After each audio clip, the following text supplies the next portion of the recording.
Good morning, dear students. I am Professor Rakesh Patel from R.G. Shah Science College, and with me is a subject expert, Dr. Dinesh Khandaria, who is an eminent microbiologist in Ahmedabad. We are here to discuss about the diagnosis of bacterial disease. Now, before we take up the topic in detail, I would like to introduce Dinesh Bhai, who is in a real sense a subject expert in the field of microbiology and bacteriology. He passed his MSc in the year 1982 from Jamnagar MP Shah Medical College, and in 1998 he started his own laboratory, Microaid Diagnostic Laboratory, which is an exclusive laboratory which deals with the analysis of bacteriological samples. He was also associated as a consultant clinical microbiologist in Stirling Hospital since its inception till 2007. Apart from this, at present, he is associated with MediSurg Hospital as well as UN Mehta Hospital as a consultant clinical microbiologist. He is also giving a freelance services as a project management consultant in the quality management and accreditation of health facilities. He has also attended several conferences across India and abroad. And to his credit, he has about 10 different research papers. More or less, he is basically a very expert hand in microbiology, and he has a long experience, as a result of which I have pulled him here today to take up and discuss the topic of diagnosis of bacterial diseases. Okay, with this brief introduction, let us start the topic.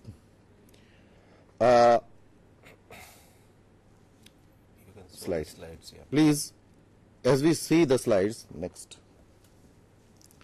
In this topic, we are going to discuss about what is a disease, and in order to learn a disease, we will also first of all see how the disease or infection takes place in human beings, and how this chain of infection is taking place among the community, how the person gets sick, and what are the basics of the principles for the diagnosis.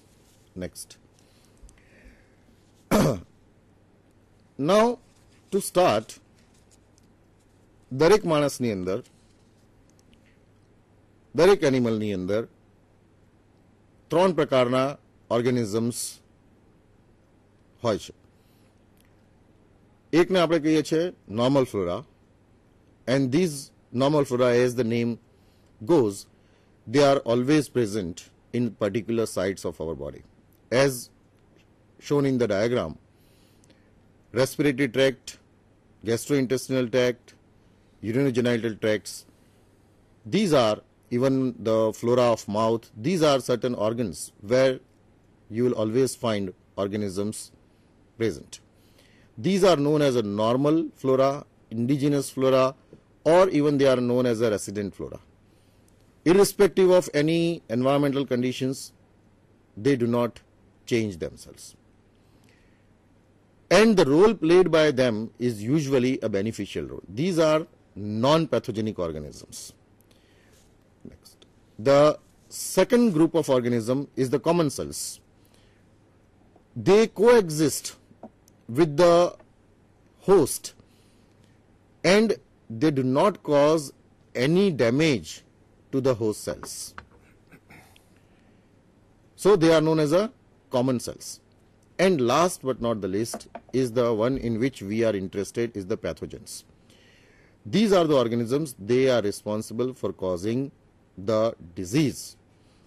Now let us see what is a disease and how it is established. For you should, dear students, you should understand that disease and infection, these two words, they are not the same.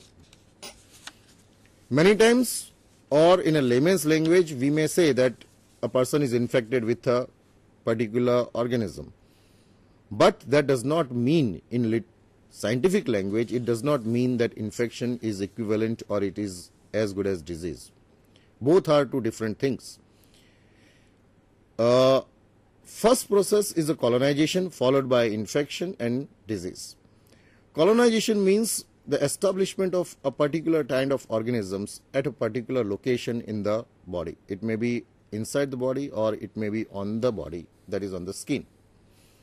And infection is defined as merely the presence of organisms in the body or on the body.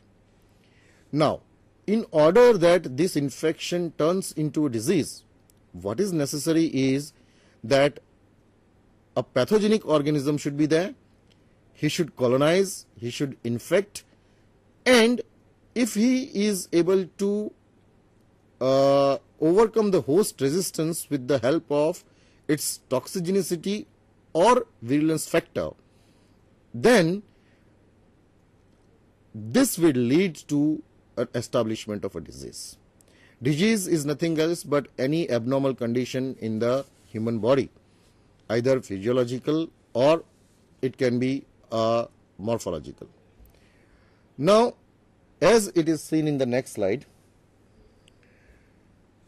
in order to establish a disease, as I have just mentioned, what is necessary is, if you see the equation which is given at the end, infection, that is the disease, is equal to virulence into dosage upon host resistance. The point is that in order to convert infection to a disease, the organism should be virulent. That is, it should have certain enzymes, certain toxins, so that it overcomes the host resistance. If it is not able to overcome the host resistance, then the host has got several soldiers, several defense mechanisms by which it will kill the parasite, it will kill the pathogen, and finally the infection does not proceed into disease. So in order to cause a disease, it is necessary that an organism should be pathogenic, first thing. Second, it should be having a virulence power, or it should have some toxigenic characteristics. Right number of organisms through right portal of entries, and finally it all depends upon how powerful the host is, that is the host resistance. All these factors combines together, in end it will lead to a disease process. Next. Now, these bacterial diseases are caused by various different kinds of organisms, which includes gram-positive and gram-negative group of organisms.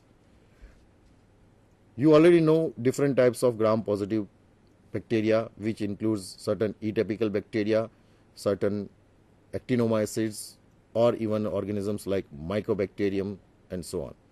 While gram-negative includes routine gram-negative organisms that you all know, which are of a very common occurrence. Then certain specialized organisms like Chlamydia, Mycoplasma, Spirochetes, and so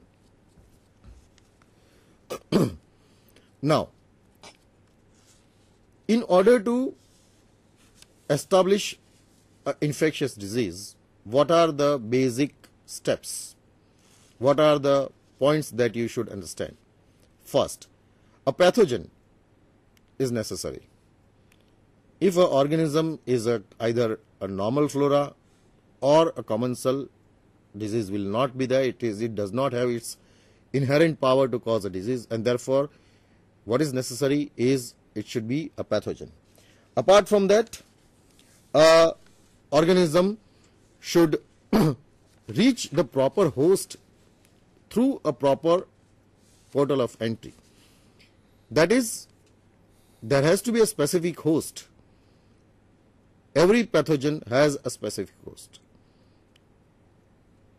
मतलब ये છે કે અમુક organisms ફક્ત માણસમાં જ disease કરે છે, અમુક ઓર્ગેનિઝમ્સ ફક્ત અમુક એનિમલ્સમાં જ કરે, અમુક ઓર્ગેનિઝમ્સ ફક્ત પ્લાન્ટમાં જ ડિઝીઝ કરી શકે છે.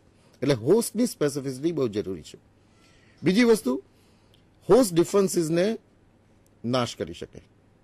Unless and until the pathogen overcomes the host defenses, it will not give rise to a disease. And finally, when the disease takes place, the organisms or a pathogen, they invade, they proliferate into the host tissue. Invade and proliferate એટલે ત્યાં આગળ ચડાઈ કરે છે, ત્યાં multiply થાય છે અને ત્યાં ટોક્સિન્સ અથવા તો અમુક વિરુલન્સ ફેક્ટરની મદદથી આખા વસ્તુની અંદર એ શરીરની અંદર રોગ ઉત્પન્ન કરે છે. What we call it as a disease. Next. Now, this diagram shows the infectious chain. That is, a pathogen is there which may turn into a reservoir that is permanently established into certain tissues or organs, from which it may come out through various portal of exits, like nose, like urinary tract, or through stools, or through other resources. Then there might be a necessity of certain vectors which carries these pathogens to a susceptible host, and through a proper entry, when it reaches to a susceptible host, it leads to a formation of certain infectious diseases. Now, the principle of diagnosis, let us come to the topic itself. How a diagnosis can be carried out. Now, if we see the basics of the diagnosis, then whenever a person is sick, જ્યારે બીમાર પડે ત્યારે સૌથી પહેલા શું થશે કે એ doctor પાસે જશે. He will pay a visit to a doctor, and doctor will narrate, and doctor will examine certain signs and symptoms. કે મને પેટમાં દુખે છે, મને તાવ આવે છે. એ સિવાય ડોક્ટર ચેક કરશે પેશન્ટને અને એના બેઝિસ ઉપર અને ક્લિનિકલ હિસ્ટ્રી ઉપર ડોક્ટર કંઈક પ્રિઝમ્પશન કરશે. એના પોતાના એક્સપિરિયન્સ ઉપરથી, એના પોતાના ભણતર ઉપરથી he will come to certain conclusions. As a result of which, he will write કે બ્લડ ટેસ્ટ કરાવો, સ્પુટમ ટેસ્ટ કરાવો, યુરિન ચેક કરાવો, આ બધું લિસ્ટ આપશે તમને. સાથે સાથે પોતાના પ્રિઝમ્પટિવ ડાયગ્નોસિસ ઉપરથી ટ્રીટમેન્ટની શરૂઆત પણ કરી દેશે. હવે નેક્સ્ટ ટાઈમ 2 દિવસ પછી બોલાવશે પેશન્ટને.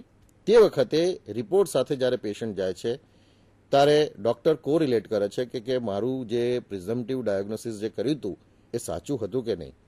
અને ડૉક્ટરના રિપોર્ટ સાથે જે ડૉક્ટરનો રિપોર્ટ અથવા તો જેને આપણે કહીએ કે પેથોલોજીસ્ટનો રિપોર્ટ, માઇક્રોબાયોલોજીસ્ટના રિપોર્ટ સાથે જાય ત્યારે ચેક કરે છે કે કોઇન્સાઇડ થાય છે કે નહીં એમની જે પ્રિઝમ્પટિવ ડાયગ્નોસિસ છે એ અને ટ્રીટમેન્ટ, લાઇન ઓફ ટ્રીટમેન્ટ. અને જો એ થતું હોય તો he will continue with it, otherwise he will change the course of a treatment. જુદી દવા પણ આપી શકે છે અને ફરીથી પેશન્ટને 2-5 દિવસ પછી આવવાનું કહે છે. ત્યાં સુધીમાં નોર્મલી જો વ્યવસ્થિત રીતે થયું હોય તો પેશન્ટ સારો થઈ જાય છે. So basically, this is how the diagnosis takes place. As it is observed in the slides, કે માઇક્રોબિયલ ડાયગ્નોસિસમાં આપણે આગળ ડિટેલમાં જોઈશું કે સેમ્પલ કલેક્શન, પછી એનું ફિઝિકલ એક્ઝામિનેશન, એનું માઇક્રોસ્કોપિક એક્ઝામિનેશન, એનું કલ્ચરિંગ અને ફાઇનલી એનું આઈડેન્ટિફિકેશન. એ બહુ જ મહત્વનું છે. હવે આગળની હિસ્ટ્રી, આખું ડિસ્કશન હું દિનેશભાઈને આપું છું. As we can see in this slide, what Professor Rakesh Patel has explained to you, principles of diagnosis. It starts with visiting a doctor with some signs and symptoms. There are different signs and symptoms, as you can see in this slide. Patient may have fever, they may have excessive perspiration, they may have loss of appetite, they may have cramps in GI tract and all. Based on such clinical symptoms, doctor makes a clinical diagnosis, and this is what comes in a history, what is available from patient to a doctor. Doctor sees the signs and symptoms and arrives at a differential diagnosis, and based on that he selects a set of different investigations that may include laboratory investigations or may include radiological investigations and maybe specialized imaging techniques like MRI, CT scan and all. So based on this he selects the investigations which can help him arriving at a definitive diagnosis. So this is the first thing what a doctor and this is the stage where there are different what we mean by differential diagnosis is there are more than one possible diagnosis of diseases, and based on that they may give you some empiric treatment till the further information is available which can lead them to a confirmed or definitive diagnosis. So here they take help of laboratory, and here there comes the role of microbiology laboratory. What real role of microbiology lab and the way they function is basically laboratory diagnosis of infectious diseases are based on organ system approach. We have different organs like skin, eye, ear, nose, endocrine glands, and we have different systems of body like urinary tract, upper respiratory, lower respiratory tract, GI tract and all. So based on this we have some knowledge of normal flora, what Professor Rakesh Patel has said. There are certain sites where we have normal flora, there are certain sites where we do not have normal flora, and they are normally sterile sites. If we take an example of upper respiratory tract, in upper respiratory tract we have infections or diseases like pharyngitis, sinusitis, otitis media, epiglottis and pertussis. These are the diseases of upper respiratory tract, whereas in lower respiratory tract you have diseases like bronchitis and bronchiolitis, acute pneumonia, emphysema and chronic pneumonia, based on which we have specific possible pathogens we can target in a lab procedure to deal with. If we take case of central nervous system, we have diseases like meningitis, meningoencephalitis, encephalitis and brain abscesses. There also we have certain organisms like Neisseria meningitidis and all. They are more commonly found in cases of meningitis. Then we have diseases of central or circulatory system in form of bacteremia and sepsis, where blood culture may be of a great help to come to a definitive diagnosis and lead to a treatment. What is the role of laboratory in diagnosis? That we will discuss in subsequent slides. We have different types of specimens, we have different laboratory methods based on the specimens we select. The first role of microbiology laboratory is to contribute to a definitive diagnosis of infectious disease and assist clinicians, treating clinicians to treat patients with desirable clinical outcomes. There is an extended of clinical microbiology laboratory in form of they provide a backbone service in infection control programs in hospitals, and that leads to surveillance program for prevention of hospital acquired infections, partnering antibiotic policy usage, provide hospital epidemiological data, and training of healthcare workers for infection control. When we come to laboratory diagnosis of bacterial diseases, we start with laboratory investigation, requisition That is a first step what a doctor writes some clinical notes and some tests what they require in a requisition form. Then appropriate specimen is collected. Even laboratory can advise clinician here also what is the right time for specimen collection, what is the right specimen in that particular disease process, which can give them some more information. Then the received specimen is evaluated whether it is going to lead to some definitive diagnosis or not, or if recollection of specimen is required. So these are the areas where a laboratory can start the laboratory diagnosis. Then when the results are available, they do not come, the final results takes time, from a day. On the same day we get some information, next day we get some information, and usually it takes 48 hours to 72 hours to arrive at a microbiological diagnosis. So as and when the reports are becoming available, they are communicated to clinician, and accordingly clinicians, they modify their treatment. This is a example of a laboratory request form where you can see there are certain columns where there is a provisional clinical diagnosis, time of specimen collection, whether patient is undertaking any antibiotic or not, and what is the duration of illness and all this.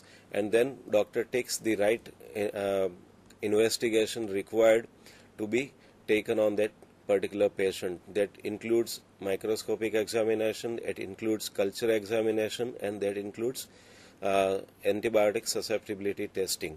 So based on this, laboratory carries the further investigation. When we see the diagnosis of bacterial infection, it starts with patient. There is a clinical diagnosis and there is a radiological, and there are some supportive investigations also requested, which may be hematology investigations, maybe biochemistry investigations. The specimen is received. Here what is important is we have to take the correct specimen. We have to take specimen in a right way, the specimen collection technique we refer to. We have to label and pack specimen in such a way that it avoids contamination of specimen so that it can yield some useful information. Besides this, the specimen, in cases where it is required to be transported to the lab, it has to be transported in such a manner that there is no loss of viability of microorganisms, which are very crucial for the final outcome of the investigation. When we come to specimen collection, there are two types of specimens we collect in lab. There are certain specimens which patients collect themselves at their home or in the nursing home, and that includes specimens like voided urine, feces and sputum. Usually they are brought from home to the laboratory. In this case, we have to provide proper guidance to the patient in a language he can understand, how the specimen is to be collected, what precautions are to be taken, and if required, we need to give them some assistance in collection of proper specimen. Then comes specimen collected in a laboratory. That includes aspirated pus or some wound dressing materials or blood collection. Usually there are certain specimens which are collected in hospital, like CSF, anesthetist or a doctor, they collect the specimen because it is invasive procedure. So these are the specimens which are collected not in lab also, they are collected in hospitals. So based on this, we collect the specimen. What is important here is we have to see to it that specimen is collected in the acute phase of illness so that it can really give some useful information. There are certain other things related to specimen collection is select the specimen from the right anatomical site. Then use proper sterile technique or aseptic techniques so that the normal flora is avoided as far as possible, and collect the right specimen collection devices so that specimen can retain the organisms can retain the viability. Then comes packaging of specimen. in such a way that there is no direct sunlight exposure, then specimen may not leak outside, so it may not be hazardous for the persons who are handling and transporting. Then proper labeling is very important, because that is a specimen identity, and patient's identity should be very clearly mentioned there. Then if certain specimen requires some preservative, there should be added the preservation of specimen, storage in the right atmosphere, and transportation in a right manner. These are the important criteria for proper specimen collection. These are in this slide we can see the certain correct specimens which can be useful. When we target isolation of gonococci from a gonorrhea patient in a female patient, we should collect endocervical swab rather than merely swab which is from external genitalia, which can lead you to a wrong diagnosis. Again, in case of a male patient with gonorrhea, we have to have express purulent discharge can lead to a correct diagnosis. In case of pertussis, per nasal swab should be collected in such a manner that there is no normal flora of nasal can contaminate the specimen. Then comes a whole early morning urine for tuberculosis. In this case, there is a more number of samples are required, and earlier it was known that we can have a 24 hours urine particularly for diagnosis of tuberculosis. Now the concepts have changed. Now we have 3 days early morning urine specimens for tuberculosis, which is a right specimen, because there is an intermittency of shedding of organism. Then comes sputum. When we are collecting sputum, we have to see to it that it is a real sputum, purulent or mucopurulent part, and not merely saliva which is representative of oral cavity. When it comes to blood culture, the concentration or the ratio of dilution of specimen versus broth is very important. Timing of collection is very important here. We have to take blood in a febrile stage. That can lead us to a more chances of positive cultures. And then correctly timed gentamicin assays. Laboratory does sometimes antimicrobial assays also, particularly in case of gentamicin or vancomycin. Then after giving that antibiotic, we have to collect blood sample at a right time so that we know the exact concentration in a circulating blood of that organism. When we are collecting pus or wound swabs, aspirated pus are always useful, better than swabs, because they can retain organism viability in a better way. In certain situations, tissues are better specimens. So these are some guidelines for correct collection techniques. Then further in this, we have in case of voided urine, we have to see to it that it is a midstream urine, and usually we advise a patient, as far as possible, they have to collect the first morning urine sample, so that we have a concentrated urine in the bladder, which can give you more positive results. Then when we are collecting throat swab, we have to see to it that patient's tongue does not come in a way which can contaminate the collection of specimen. And when it comes to blood, we have to see to it that at right time and the right volume of blood is collected. We have certain factors which can limit usefulness of bacteriological investigation, and there may be wrong sample, as we have seen earlier, saliva instead of sputum. If it is not a purulent specimen, it cannot give you a correct diagnosis. Then we have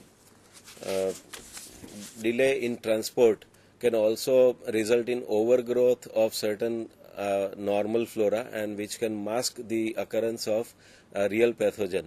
So that also can create a problem. Then insufficient sample quantity, particularly in case of CSF, when we are examining it for meningitis, volume of sample is very useful. If we have very less CSF available, probably that results in less sensitivity in recovery of organism. And patients who are receiving antibiotics may again be a problem in recovering organism. So these are the issues which can limit the usefulness of microbiological investigation. And when it comes to certain safety measures, we have to take some care so that we can avoid leakage of specimens, and leakage of labels also sometimes, because of leakage, labels are also contaminated, which can again render the lab staff to exposure of infections acquiring from lab. And don't send any specimen to the lab in a container which is not packed in a proper manner, and maybe a loosely packed bottle which may leak and all. So this slide shows you that what is important. There is a way we collect sample, and that will ultimately result in whether the lab results are useful or not. If we don't take any precaution while collecting specimen, if we are not selective what specimen is to be taken, the right timing and the way it is transported and handled in lab, probably the results may not be so useful to the patient. This is an example. We can see here on the left side there is a slide picture which shows you more of squamous epithelial cells. This is a low power microscopy of sputum specimen, and this is representative of contamination of specimen with oropharyngeal secretions. Again, when we collect specimen which is with contamination, which may not lead you to a right diagnosis. Exactly reverse is the picture of low power microscopy of sputum specimen, where you can see many polymorph nuclear cells, which is a correct specimen, and whatever organism we isolate from such specimen may be clinically relevant. So basically, when we come to specimen collection, the specimens received in the microbiology laboratory can be broadly classified in two parts: specimens from normally sterile sites and specimens from sites with normal flora, and accordingly lab procedures are modified. When we are working on specimens like blood, body fluid, cerebrospinal fluid, urine or tissue or aspirated pus, these are the specimens from normally sterile sites, and any organism what we are isolate may be clinically relevant or may be significant, we can say. On the other side, specimens when they are collected from sites with normal flora, upper respiratory tract or lower respiratory tract, specimens like feces, genital specimens, skin and conjunctiva, we have to apply our knowledge of normal flora, opportunist and real pathogens from these sites, and accordingly we have to interpret the results. Now in lab, all staff should be conversant with specimen rejection criteria. There are certain situations where specimens should be rejected and recollection or a fresh specimen is requested. As I said earlier, 24-hour sputum or urine is no longer an acceptable specimen. Smears of secretions from uterine cervix, vaginal canal or anus for gram stain for detection of Neisseria is not an acceptable specimen. Instead, we should have endocervical swab, which can lead us to a correct diagnosis. A single swab submitted for multiple requests again is not acceptable, because there will be scarcity of material for processing. So proper processing cannot be done. Then submission of improper specimen in unsterile container and obviously contaminated container may also lead to a wrong diagnosis. Any leaking container with a biohazard label should be handled with extra care, and all safety measures should be ensured. Then culture plates that have overgrown or dried out may not yield you the useful information. Specimens that are obviously contaminated as evidenced by presence of foreign material, particularly in case of expectorated sputum, may not be useful, and we have to request a fresh specimen. The following specimens are unacceptable for anaerobic culture, because it is very less likely to yield any anaerobes from these specimens.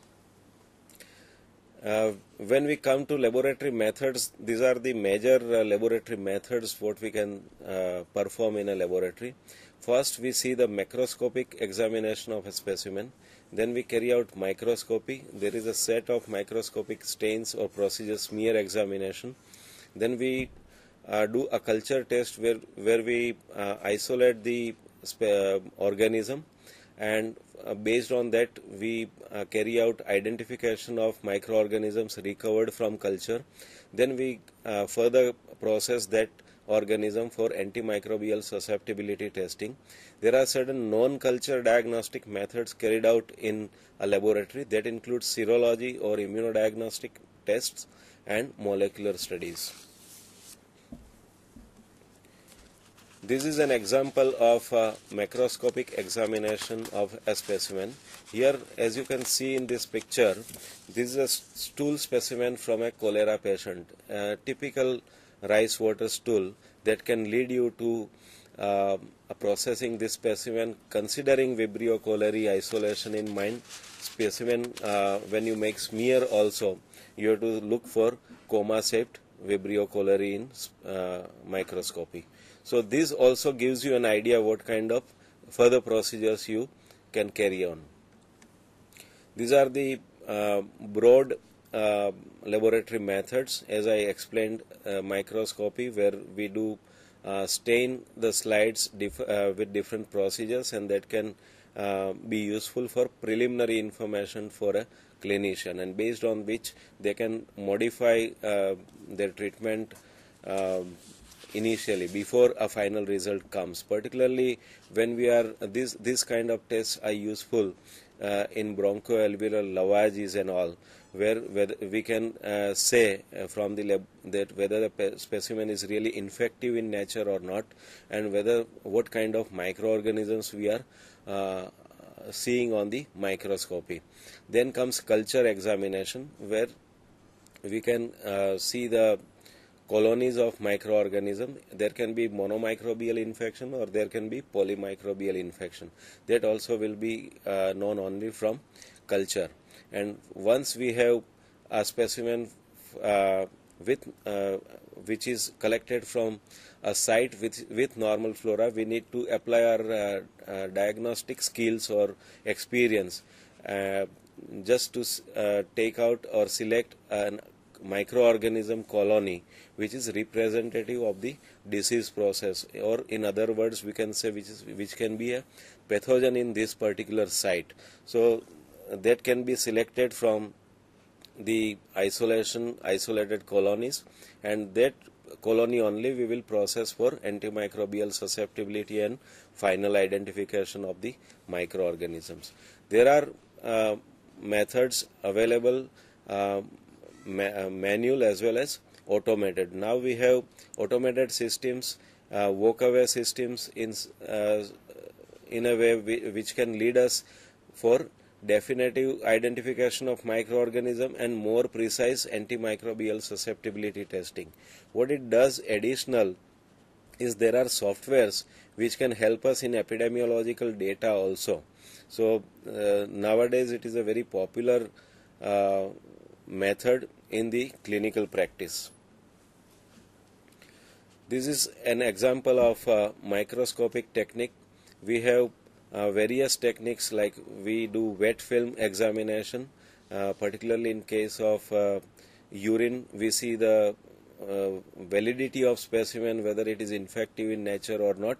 If there are more number of pus cells, we can say it is likely to be an urinary tract infection.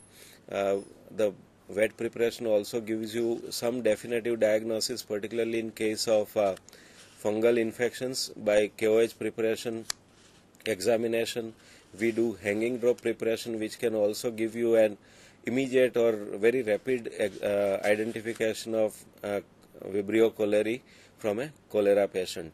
Then comes staining of different staining techniques, which includes Gram stain, Zn stain. Then we have immunofluorescence staining. Then we have Albert stain for Corynebacterium diphtheria. We have modified Zn stain, which can give us immediate or rapid identification of stool parasites like Cryptosporidium parvum and all. Now we will see the culture of microorganism.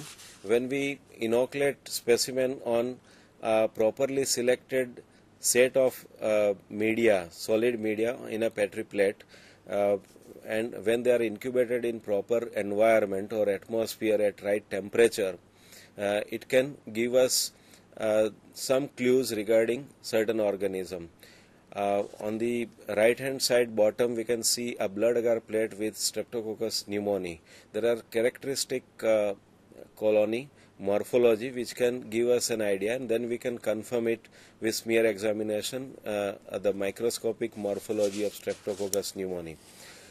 On a picture which is besides Streptopneumoniae is a organism which can give us some indication from the cultural characteristic itself. It is Serratia marcescens because there is a tomato red pigmentation. So that can lead us to a presumptive diagnosis, and then we can arrange a battery of biochemical tests which can ultimately give us an identification of microorganisms, whether they are clinically useful microorganism or not, whether the susceptibility testing of those microorganisms will help patients in treating properly or not. Then the culture also leads us to give us some broad classification by the growth characteristics. On a slide you can see on a blood agar we have two types of hemolysis shown here. One is beta hemolysis, which is a characteristic of Streptococcus pyogenes, and on the other side there is a partial or alpha hemolysis with Greeley's discoloration, which is a characteristic of Streptococcus pneumoniae. And then there are certain biochemical tests which can help us in identifying the microorganism in a correct way. After we identify a real pathogen from the culture examination, we carry out a test which is known as antimicrobial susceptibility test, which is a disc diffusion test which is very popular and very commonly done in microbiology labs. This test was designed by Kirby and Bayer, and it is known as Kirby-Bayer disc diffusion test, where there are antibiotic impregnated disc which is applied on a medium called Muller-Hinton agar plate, and the plates are preceded with microorganism in which we are interested to know about susceptibility. There are selection of antimicrobial disc is based on CLSI guideline for specific organisms in specific specimens. So based on CLSI is Clinical Laboratory Standards Institute, which has various guidelines for selection of antibiotic to be tested for a particular organism. And on next day after overnight incubation we can see a zone of inhibition which is measured with either a foot rule or a caliper, and based on the guidelines again by CLSI we can designate an antibiotic, whether it is sensitive, intermediate sensitive or resistant, and accordingly doctors can select the antibiotic for further treatment of patient. In antimicrobial susceptibility testing there are other tests also besides disc diffusion test, and they can lead us to get MIC and MBC of an antibiotic. On the left hand side we have a picture of tube dilution technique, and recently since many years the test is made more user friendly and more accurate in the form of e-test. It's a plastic strip which is impregnated with antibiotic in different gradient of concentrations, and it can give us the same thing what a very laborious multi-tube technique can give us MIC. So in a clinical laboratory, most commonly test now being performed for MIC and MBC is a e-test nowadays. Besides this we have certain procedures like molecular methods which also helps us in coming to a diagnosis and drug resistance patterns also can be identified with help of molecular methods. I think molecular methods will be explained by Professor Rakesh Patel. Thank you, Dinesh bhai. He has explained to you so far the conventional methods of diagnosing bacterial disease. Of late, that is over a period of last 5 to 10 years, scientists have come up with various different kinds of molecular methods. We label them as a molecular methods because most of them they make use of their genome. For example, under what circumstances, let us consider first of all, under what circumstances these molecular methods are necessary. As we see in a slide, next slide, why it is necessary, under what circumstances is necessary, then we have got several conditions where the detection and diagnosis is only based on molecular methods. Conventional methods are not used in those cases. For example, when the organisms are unculturable or there are no particular media on which the growth occurs, or the organisms are too less, number of organisms are so less that one cannot conclude which particular kind of pathogen it is, or in many cases a patient needs a early report, that is a rapid answer is necessary, rapid diagnosis is necessary. Then there are certain times when the phenotypic methods are inadequate. For example, there are no previous mention of any biochemical media for a particular pathogen. Now, under these circumstances, molecular methods are the one which gives you a definitive answer for a pathogen. Normally, these methods includes the methods like PCR technique, where organism, these very small genome is being amplified by polymerase chain reaction, and with the help of a particular probes, we can conclude that that genome belongs to a particular organism. These kinds of techniques also help in quantitative testing. It also can help us in determining certain things like how much organisms are there, how many organisms, what is the quantity, and it is also able to give us certain details about the drug resistance, that is the detection of mutations associated with the resistance. Moreover, it also helps, molecular methods in diagnosis also helps in epidemiology. That is, it helps to identify a particular strain and the origin of those strains in various locations from various sources, which will help to understand how the outbreak occurs and in what way the disease spreads. Next. Now, there are certain methods apart from PCR which includes amplification detection, probe, hybridization, solution. Next. This is an instrument which is a PCR, and it indicates the graphical design which indicates how the PCR technique is being performed. Next. Last but not the least is, after to end the discussion, I would like to say that communication is a very important in the entire diagnosis. Basically, the conventional methods or even molecular methods many times takes around 12 to 48 hours or 72 hours for identification of a pathogen. And therefore, a clinician has to be updated with the progress of report by a consultant microbiologist. Because as the work progresses and more knowledge is gained about a pathogen, a clinician is kept updated so that he can modify the treatment if at all it is necessary. Therefore, a communication between a clinician, that is a doctor, and the clinical laboratory, that is a microbiological laboratory, is a very essential thing. Finally, a last report, when it is dispatched the entire history or the pathogen, in what way the doctor decides a proper treatment. So this is how a entire diagnosis of a bacterial disease is done. Basically, the diagnosis of viruses, fungi, and other microorganisms is also based on the same principle.